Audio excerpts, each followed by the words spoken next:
someone we focus a lot on in our office is pulmonary arterial hypertension. This is a very severe condition, often undiagnosed, and we are experts at helping identify it, talk to you about it, and treat it so you can breathe better again. Pulmonary arterial hypertension essentially is high blood pressure in your lungs. It can develop for many reasons. There's lots of different categories, and we'll review those with you. If for some reason you feel like you're short of breath and you don't know why, you can't climb a flight of stairs halfway without stopping to catch your breath.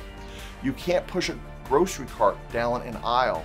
Perhaps you're unable to vacuum your house without getting short of breath. You've never had experience with smoking cigarettes. You never had any real major health problems.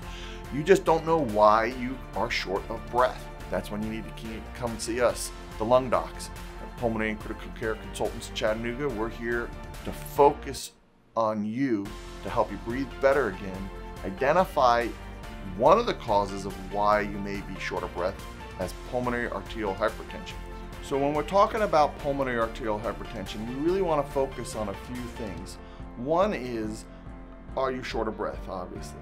And you get this flyer and we discuss it in length with you and measure your symptoms, measure your quality of life, we'll measure your respiratory scales. We want to see if you're fatigued or getting dizzy. Do you have syncopal or passing out episodes? Do you have swelling in the ankles? Are you fainting? And do you have any unexplained chest pain? These are all symptoms of pulmonary arterial hypertension, along with the other stuff we talked about. If you've ever had a blood clot or a pulmonary embolism or any type of DVT, deep venous thrombosis, clot in your legs, we also want to review that, because along with pulmonary arterial hypertension, there's this condition that is its sister called chronic thromboembolic pulmonary hypertension. Again, very important to recognize the symptoms because we have excellent therapies specifically helping treat CTEPH and pulmonary arterial hypertension. Once we identify it, we have nowadays wonderful therapies. In the past, when I trained and was an expert in pulmonary hypertension in Houston, Texas, now we have IV therapies, we have pills, we have subcutaneous therapies.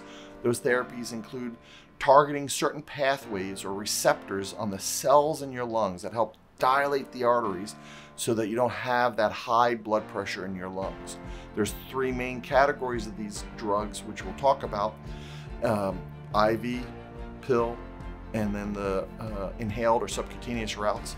And sometimes we have to use all three. Sometimes you only need one pill. But at the end of the day, we have lots of options for you. If for some reason you have an unexplained reason for shortness of breath, come see us so we can evaluate you for pulmonary arterial hypertension.